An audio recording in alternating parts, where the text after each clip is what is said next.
ஒரு பையன் ரொம்ப சோகமா இருந்தான்னா அவனோட அப்பா ஏன் இவ்வளவு சோகமா இருக்கன்னு கேட்டதுக்கு நான் ஒரு தவிர பயங்கரமா திட்டேன்ப்பா. நான் திட்டினதும் அவரோட முகமே வாடி போச்சு. எனக்கு அதுக்கப்புறம் மனசு ரொம்ப கஷ்டமா போயிடுச்சு. நான் மன்னிச்சிடுங்க அப்படின்னு சொல்லிட்டு கிளம்பி வந்துட்டேன். ஆனா இன்னும் எனக்கு அதை நினைச்சா வருத்தமாவே இருக்கு.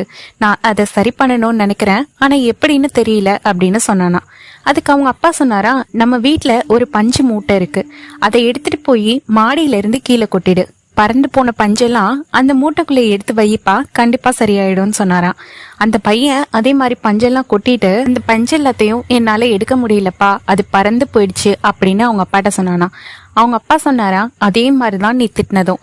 நீ கொட்டின வார்த்தையெல்லாம் உன்னால அள்ளவே முடியாது. இனிமே யாருக்கிட்ட எப்போ என்ன நிலைமையில பேசினாலும் பேசுற வார்த்தைய கவனிச்சு பேசுப்பான்னு சொன்னாங்களாம். நீங்களும் யாருக்கிட்ட என்ன பேசுறீங்கிறத கவனிச்சு பேசுங்க.